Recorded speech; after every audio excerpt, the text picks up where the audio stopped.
This is Bill Ryan from Project Camelot and Project Avalon, and the date is the 16th of February 2010, and this is a bit of an unusual video presentation here because I'm taking the step of making a video as an interpretation and as a commentary on an audio interview which we did with an important witness who came and reported his story to Project Camelot a little while ago, about a couple of weeks ago.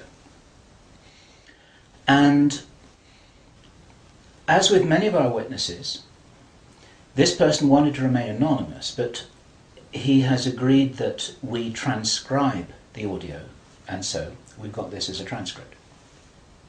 And this is going to be released at the same time as the video because it's important to be able to read the transcript at the same time as you're considering what I'm saying about it here. And as we come into this story, you're going to understand exactly why it's important to get all the information, to hold it all into a very fine balance. Now, this is a British person, and he worked in the British military for a number of years. And after he retired from the military, he worked in the City of London, in a fairly senior position, in a respected position, in the City of London. And for those people watching this video who don't know about the City of London, the City of London is it's like an enclave, it's like a financial enclave in the heart of London itself. Some people consider it almost a little bit like the Vatican. It's very old, it's very ancient. It's the heart of the financial system, not only of Britain, but possibly the world. Many researchers consider that it's very likely that the City of London calls the shots on the financial systems in America. They've got control over the Federal Reserve, the Bank for International Settlements, a whole bunch of things that happen. This is like the nerve center of the financial world. And it's very Masonic, it's very ancient, it's very traditional. And our source attended a number of meetings with senior Masons. And while many of these were interesting, they were routine by City of London standards. They were discussing financial affairs and so on and so forth. And then in the June 2005, he attended another meeting that he thought was going to be a routine meeting, but actually this was something rather unusual, and he realized it was unusual as soon as he arrived. In fact, in his interview with us, the one which we have the transcript of, you will see that he says that he felt it was an accident that he was there. He shouldn't really have been there. He didn't know what was happening. And as such, he didn't really participate in the meeting. He was there as a little bit as a fly on the wall. He was just listening to what was happening. And at first he didn't even understand what was being discussed. Now, the people there were Masons. There were senior Masons. They were about 25 or 30 people there, including senior politicians who most people in the UK would recognize by name. I do not know who they were. He didn't name them, and I didn't ask them, but he said these are well-known names. The chief of police was there, representatives from the church, representatives from the military, 25 or 30 people. And as he listened to this story being discussed, it was an informal meeting. It wasn't like at a big table with kind of notepads and water glasses and minutes and an agenda and a chairman. There were just people in a room who were talking about all of this stuff. And what they were talking about was a plan that had clearly been made a long time ago. And what they were discussing was they were discussing the implementation of this plan. They were discussing how things were going, whether they were on track or not. And what, for example, to give a flavor of this, they were discussing between them some of the problems that they had in the implementation of their plan. And as this little presentation continues here, you will realize what the plan was, and I'm going to be revealing this in very much the same way as it was revealed to our witness and as he revealed it to me, bit by bit, step by step. The first thing that he heard was they were talking about the fact that Israel didn't look as if it was getting prepared to attack Iran anytime soon. This was a problem. Even back in June 2005, they were apparently concerned that what it was that was planned on some kind of a timeline wasn't rolling out according to schedule, and this was an issue for them. So that attracted his attention very quickly, because he'd never been in a meeting when this kind of thing was discussed. Then they were talking about China and how powerful China was getting, both militarily and financially, very quickly, and that the Japanese weren't doing what they were supposed to do, which was to interfere in some way with the Chinese financial system.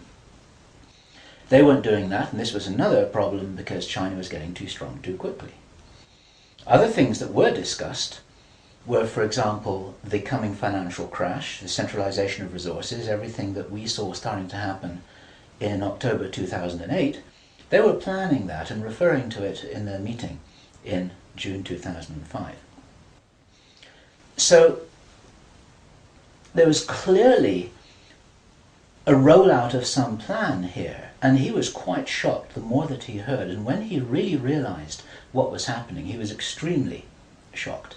And one of the reasons why I'm giving this video presentation now is to soften the blow and interpret this a little tiny bit, because it is shocking information.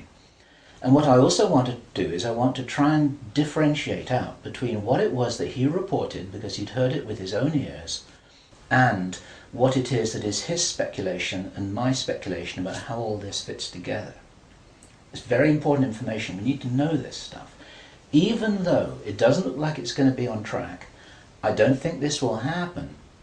I think that there are a bunch of crazy people there who are extremely determined to do something, and they were in a hurry, and this is important to understand. They were in a rush. Try and roll out this sequence of events. Now, what he described is what the sequence of events was. It starts with Israel attacking Iran. Now, this hasn't happened yet. There have been a number of indications that there are forces which are trying to push this into happening. You've only got to follow the news for the last 2 years to realize that the public is being prepared for a justification for this kind of thing. Iran is being set up as being the bad guys that deserve something to happen to them, and so on and so forth. Now, that's going to be the start of what is like the opening gambit in a big chess game. And the plan is to provoke Iran or China to retaliate.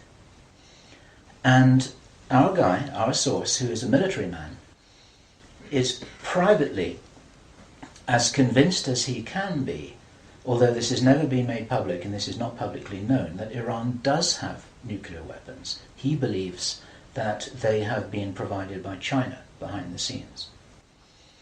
And all of this is intended because it's all right with these controlling forces that Iran has nuclear weapons, because they want them to be used. The plan is for either Iran or for China to retaliate after Iran is struck with a nuclear weapon. At that point, there will be a limited nuclear exchange in the Middle East, followed by a ceasefire. He heard this being planned in this meeting. This is being choreographed. It's like the script for a movie. This is exactly what's intended to happen. And during this time, the other thing that's being set up for this, and many people watching this will be aware that this is being set up in the background. We've had a lot of information about this from a number of good researchers from many countries who are reporting this on the internet, that things are being set up in many of the Western countries for there to be heavy controls over populations, martial law, increased powers on security forces who are not just the army or the police, but in Britain, for example, our source said that he absolutely knew personally for a fact, that a very large number of private security people, their powers were being increased to give them the ability to arrest people, the ability to detain, the ability to handle riots in streets. And here we're talking about just regular people working in private security, people who give the parking tickets on the streets. Their powers are being increased in the same way.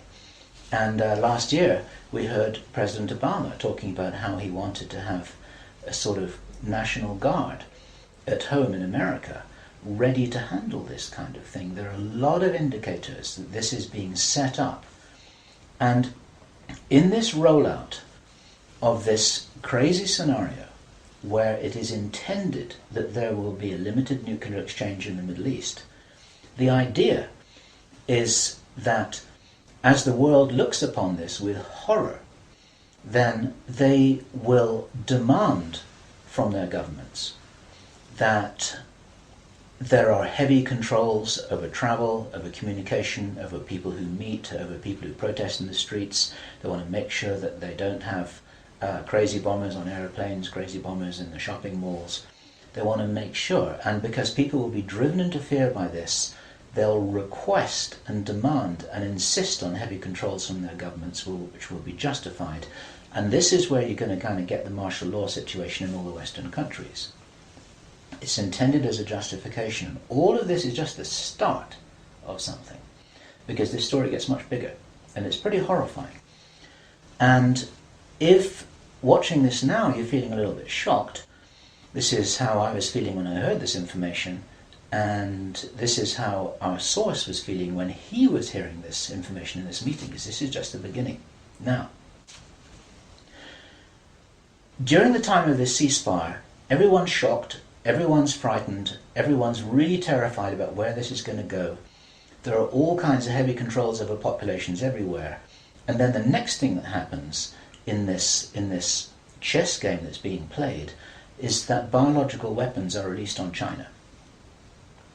You heard this being discussed in this meeting. They will release a flu-like virus that will be genetically targeted against the Chinese population. It's racially targeted against the Chinese people. It's designed to spread like wildfire and to knock out a large number of the Chinese people. And these people in this meeting were laughing about this. They said, China will catch a cold. Those were their words. China will catch a cold. And they were laughing about the fact that these biological weapons will wreak havoc among the Chinese population. And after that, then what effectively will be a kind of plague will actually spread right across the world to the West as well. Our source was not clear whether this was a Chinese retaliation or whether the thing would just spread out of control in the way that it would be very understandable if it did, whether it's racially targeted or not. These things actually mutate. So now you've got a situation where there's been a limited nuclear war in the Middle East. There's a pandemic that really is sweeping across the world and really is killing people very visibly. And you've got this totalitarian military lockdown in all the governments in the Western world because everyone's going to be in panic about all of this. And then, he said, then the real war starts. Something that would be justifiably called the Third World War, with a much more major nuclear exchange. And at this point, I asked him, is this just about population reduction? What is this about? Why are they doing this? Why this insane Dr. Strangelove plan for just unleashing all of this stuff on the world? Why do it? Now, as our conversation went on, I started to find answers to those questions. Now, some of this is speculation. I want to share this speculation with you because it's important enough that we work together here to figure out what's going on. And there are some clues, there's some very important clues that I'm going to present to you here in this video. He said, absolutely, it's about population reduction. So I said, well, in this meeting, did they mention any figures? And he said, yes, they did, 50%. Half the world's population. This is planned as per the Georgia Guidestones. For those of you who don't know what the Georgia Guidestones are, it's a stone monument in Georgia in America that was erected anonymously a number of years ago. It's in 8 languages, and it's like an Illuminati manifesto for a new world, as it were. And just hold that thought about this being a manifesto for a new world. This is an important concept here in what I'm presenting. One of the key parts of this manifesto for this new world is that there should be a population of 500 million people. Now, 500 million people is an enormous reduction from the nearly 7 billion that we've got at the moment. That's pretty much 95% of people who would no longer be on this planet. And 50% is a step towards that. And there's a reason why they're doing all of this. There's a reason why they're in a hurry. There's a reason for this insanity. And when he was explaining this, then he said that they have a name for this plan. This project has got a name. And I said, well, what is this name? He said it is called the Anglo-Saxon Mission. The Anglo-Saxon Mission. Now, I'd heard that before. It was something historical, I think, to do with the Crusades quite a long time ago. But I hadn't heard it in the present day context, and neither had he. And later on, as he continued to tell his story, I began to understand what I thought this might be about. Hence the title of this video, and the reason why I want to share this information with you, because we need to work together to figure out what's going on here. It's extremely important to understand. There's a plan, I believe, that Hitler would be proud of, which is so evil, it's so Machiavellian, it's so hard to face up to, it's so unbelievable, that I need to put it on the table for you so that you can consider whether or not this might be a possibility. The plans that I've been describing are definitely a possibility because he heard them with his own ears in this meeting. Everything I've described up until now, up to and including a major outbreak of hostilities after the limited war. So the sequence is as follows. The planned sequence is as follows. Israel attacks Iran, then there's a ceasefire, then during which time there is heavy governmental military controls over populations in all Western countries. Then China is attacked by a biological weapon. It's a flu-like disease that spreads like wildfire. This goes all over the world, and then they have a major Third World War. And then, by this time, 50% of the population will be destroyed. And not only because of the war or the plague, but because, as many of you watching this will understand, the infrastructure goes down in situations like this. There's no food in the supermarkets, there's no gas in the pumps, the telecommunication goes down, there may not even be water coming out of the taps. People are kind of thrown back into a Victorian era without the facilities to handle this, because most people don't have their vegetable gardens, they don't have their horse and cart, they're not able to survive in the way that we used to be able to. We're very, very vulnerable in our technological advancement. We're extremely vulnerable, and of course the controllers know this. At this stage, our source was speculating about why are they in a hurry? Why do they want to do this? And there's a sort of heavy irony here, which is like, I was saying, well, if you're going to plan the Third World War, then why not take your time over it and get it right and do a really good job? You can, this could be in 20 years' time or 30 years' time, it doesn't really matter. Why is there in such a rush? And our source said that he felt from inside information that he's continued to receive, that this is still timed for something around 18 months from now. And that puts it around about the middle of 2011. He doesn't know this for sure because these events aren't calendar driven. They're actually event sequence driven. In other words, this has got to happen before that happens, and then after that the next thing can happen, then after that the next thing can happen. So a whole lot of things have got to be in place before all the dominoes fall over, so to speak. And they seem to be behind schedule in some of this. There are some planned events that definitely haven't happened. One of the things which I remembered when I was hearing this story was that our source, Henry Deacon, and many of you who've watched Project Camelot videos and read their reports for the last 3 years will know that when we met Henry Deacon in 2006, he said that in his own inside information was that there would be a war against China in 2008. Now that didn't happen.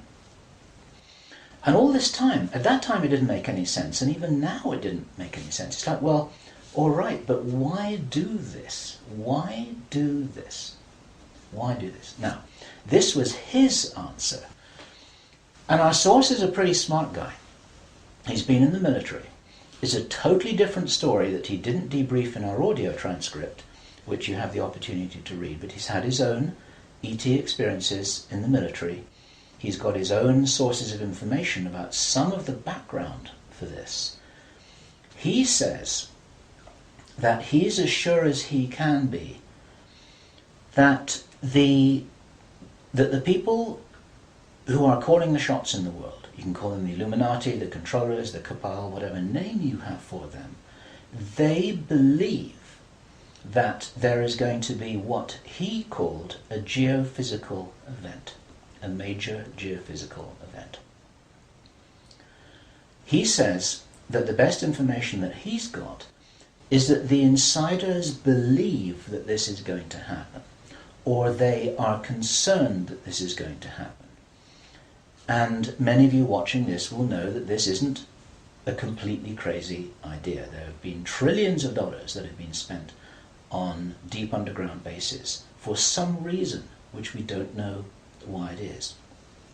You'll know about the seed bank in Svalbard. This is in the public domain, where all the seeds of all the plants and all the crops in the world have been buried deep inside a granite vault in northern Norway. There are many precautions being taken as if something might happen that could really threaten some of these valuable resources, including the seed banks of the world. Now, if there is going to be a geophysical event as they believe, this is because it seems to be preserved Illuminati inside knowledge, whether it's true or not, that there are repeated cyclical geophysical events about every 11,500 years. Information about what really happened to Atlantis was very probably in the Great Library of Alexandria that burnt down a couple of thousand years ago. There are persistent rumours that much of that information has been retrieved and it's in the Vatican Library. This is information which is not in the public domain and which the insiders may have access to. Whether it's accurate or not, the important thing is to realize that they probably believe that this will happen, and they're making their precautions. And this might be the justification for this insanity that we've just heard about in this plan. Consider this. He said, if there's going to be a major geophysical event, something like a pulse shift, maybe it's Planet X, maybe it's some kind of energetic phenomenon that the solar system is going to be moving into, that's going to somehow destabilize the Earth or the Earth's crust in some way. We don't know. But if there were to be a major emergency like that, something that would actually make a war look very inconsequential, the thing that will help the human race to survive it, or will help parts of the human race to survive it, is if there is already emergency preparedness in place before it happens. In other words, If you knew that there was an emergency coming, if you knew, for instance, that there's a hurricane coming in to hit your city, then you put all the emergency preparedness in place beforehand. You have the troops ready, you have the infrastructure ready, you have the military ready, you have everything that you need ready to handle this situation so you can respond and react and recover in the best possible way. Our source suggests that the reason for this whole Third World War scenario is that then the Western governments, with the Chinese out of the way, will be in a state of such totalitarian control of their own population that they will be best equipped to recover and rebuild the new world after a cataclysm. And he thinks that this is what's happening. And I have to tell you that this terrible logic makes sense to me, that they would think that way. I'm not for a moment agreeing that this will happen. I think this is wild, crazy stuff, but if they believe that it's going to happen, then this could be their justification for this kind of plan that we've heard about is really being discussed.